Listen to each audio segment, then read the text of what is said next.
Selamat pagi semuanya. Kami dari kelompok 10 Iktiologi M01 ingin mempresentasikan tentang sistem urogenitalia. Materi yang akan kita bahas pada pertemuan kali ini mencakup yang pertama pengenalan anggota, yang kedua sistem urogenitalia, yang ketiga sistem urinaria, yang keempat sistem genitalia.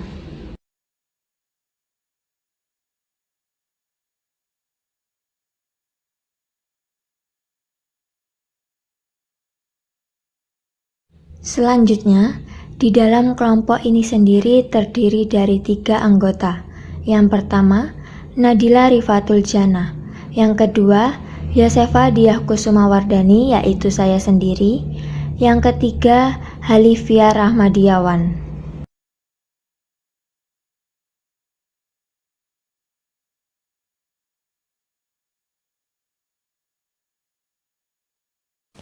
Sistem urogenitalia merupakan gabungan dari sistem urinaria dan genitalia.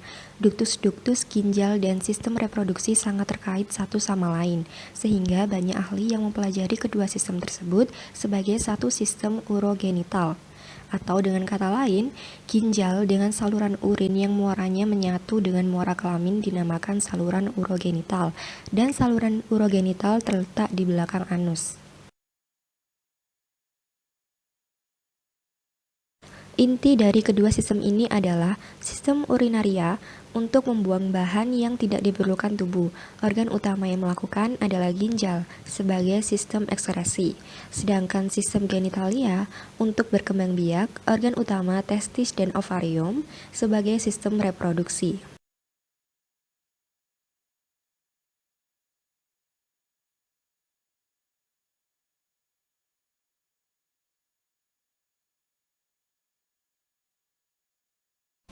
Penjelasan pertama untuk sistem urinaria. Sistem urinaria bisa disebut sistem ekskresi. Organ utama yang dipakai adalah sepasang ginjal berwarna kemerah-merahan dan salurannya yang berfungsi untuk menyaring darah dari seluruh tubuh dan selanjutnya akan membuang sebagian besar sisa hasil metabolisme dan garam-garam yang tidak terpakai dalam bentuk urin. Ini merupakan gambar bagian tubuh ikan. Bisa dilihat saluran urogenital berdekatan dengan anus, di mana saluran urogenital letaknya di belakang anus. Ginjal ikan air tawar biasanya berkembang dengan baik sehubungan dengan keadaan lingkungan yang bersifat hipotonik terhadap cairan tubuh ikan tersebut. Di pihak lain, ginjal ikan air laut kurang berkembang sehubungan dengan keadaan lingkungan air laut yang bersifat hipertonik terhadap cairan tubuhnya. Berikut beberapa perbedaan bagian struktur penyusun ginjal pada ikan air tawar dan ikan air laut. Terdapat perbedaan pada glomerulus, podosit, neck segment, segmen proksimal, segmen intermediate, dan segmen distal.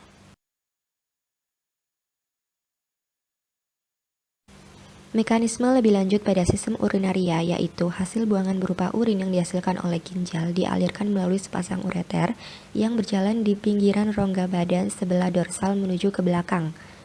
Ureter kiri dan kanan bertemu di belakang menjadi kantong urin atau vesika urinaria, dan dari organ ini urin dikeluarkan melalui uretra yang pendek dan bermuara pada porus urogenital. Ginjal ini memiliki 2 tipe anatomik dasar, yaitu pronefros dan mesonefros. Pronefros pada sebagian besar ikan terletak di depan mesonefros, yang memiliki struktur sangat sederhana dan hanya berfungsi pada awal kehidupan, yang kemudian fungsinya akan digantikan oleh mesonefros ketika menjadi dewasa. Mesonefros mempunyai susunan yang lebih rumit, yang terdiri dari unit-unit yang disebut nefron.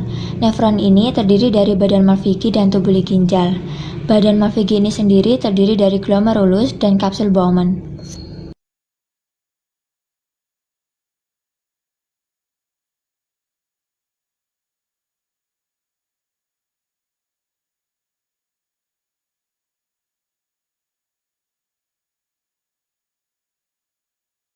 Materi selanjutnya yaitu sistem genitalia atau bisa juga disebut dengan sistem reproduksi. Organ reproduksi pada ikan sering disebut dengan gonad.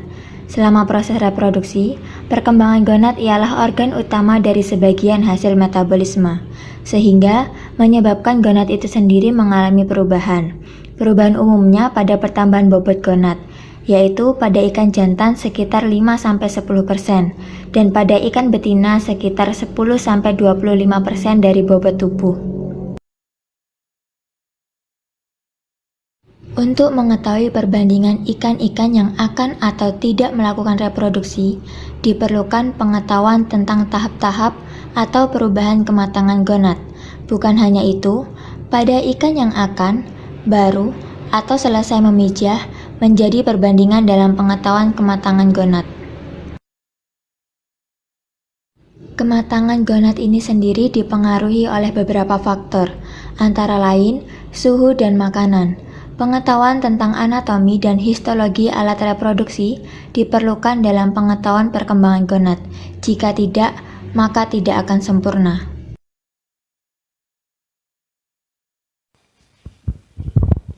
Struktur anatomi alat kelamin. Kelamin jantan.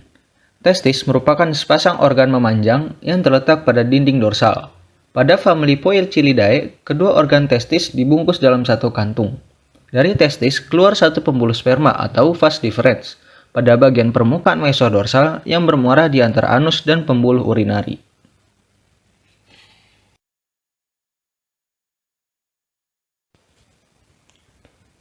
Struktur testis bervariasi antar spesies.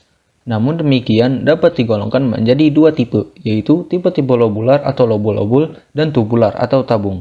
Testis tipe lobular umumnya ditemukan pada ikan Telostei, gabungan dari lobul-lobul yang terpisah satu sama lainnya dengan kulit luar dari kumpulan jaringan fibros. Pengaturan dari lobul-lobul variasinya sangat baik. Dalam lobul spermatogonia primer, mengalami proses meiosis berkali-kali untuk menghasilkan kista spermatogonia. Selama pematangan, seluruh germ sel dalam satu kista kira-kira sama dengan tahap perkembangan spermatogenesis dan akhirnya sperma sampai ke saluran sperma.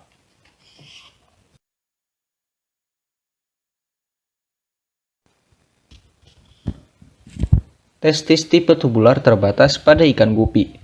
Tubular berdiri sendiri antara bagian luar tunika provial dan terpusat di dalam rongga, di mana sperma dilepaskan. Spermatozoa primer hanya berlokasi di bagian ujung akhir tubula.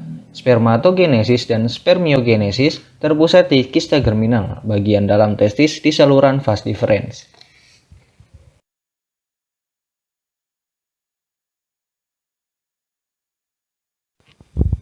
Organ reproduksi jantan terdiri dari sepasang testis, semina vesikel, dan saluran sperma. Pada ikan Liza aurata terdiri dari tubulus seminiferi yang dibatasi oleh lamina basal. Di dalam tubuh tersebut terdapat sel germinal dan sel Sertoli, sedangkan di luar tubulus terdapat sel interstisial atau sel lidik.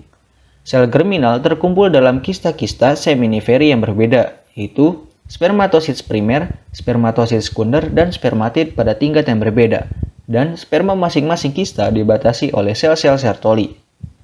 Kemudian pembuluh sperma atau sperm duct. Pembuluh sperma dibentuk oleh sel somatik yang berasal dari dinding celong. Dari ultrastruktur ditunjukkan bahwa sel-sel epitel pada pembuluh utama mempunyai mikrofil yang memiliki aktivitas alkalin fosfatase. Ciri-ciri ini diduga bahwa sel-sel ini terlibat dalam pengangkutan zat-zat yang berat molekulnya rendah. Jadi terlibat dalam pengaturan tekanan osmosis cairan sperma.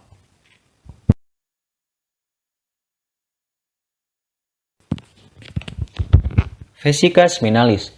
Vesica seminalis adalah kantung khusus yaitu penonjolan keluar pembuluh sperma.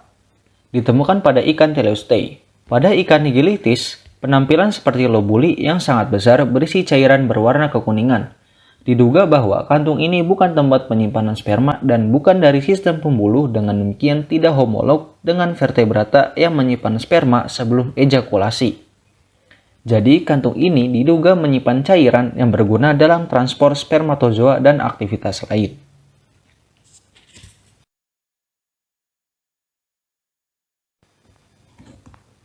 Kemudian B. Kelamin betina ovari. Organ kelamin betina atau ovari pada kebanyakan ikan toleistel adalah berupa sepasang organ yang terletak di rongga tubuh. Rongga ovari berlanjut dengan oviduk yang terbuka ke arah ovipor pada papila urogenital. Pada sebagian spesies pasangan, ovari menyatu menjadi satu organ. Selama perkembangan ovari terdiri dari oogonia, oosit yang mengelilingi sel-sel folikel, disokong oleh atau sel-sel stroma atau penunjang, dan jaringan pembuluh darah dan jaringan syaraf.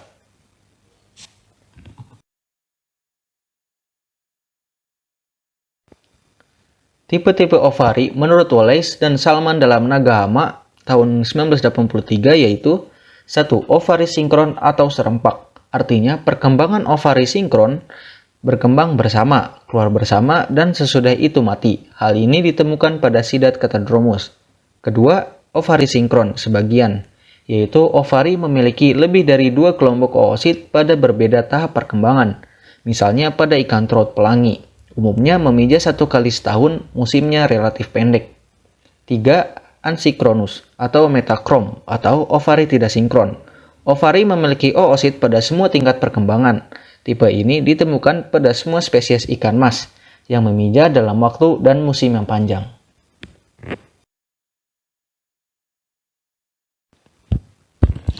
Kemudian, rongga ovari atau ovarium cavity. Secara umum, ovari ikan teleos selalu ada satu rongga ovari yang disebut oviduk. Oosit matang akan dimasukkan ke rongga ovari dan disimpan di oviduk. Rongga ovari pada ikan mas menggambarkan penyatuan tepi distal dari ovari di mana koilom di dinding dorsal. Ciri-ciri sel dari rongga ovari memiliki telur ovulasi dan transport mereka ke rongga oviduk untuk memijah.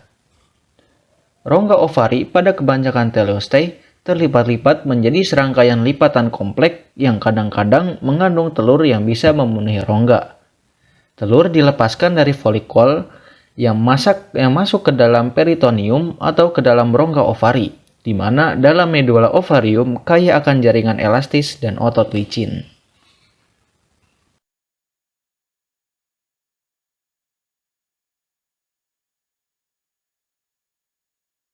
Sekian presentasi dari kelompok kami. Kurang lebihnya kami mohon maaf dan terima kasih atas perhatian dari teman-teman semua.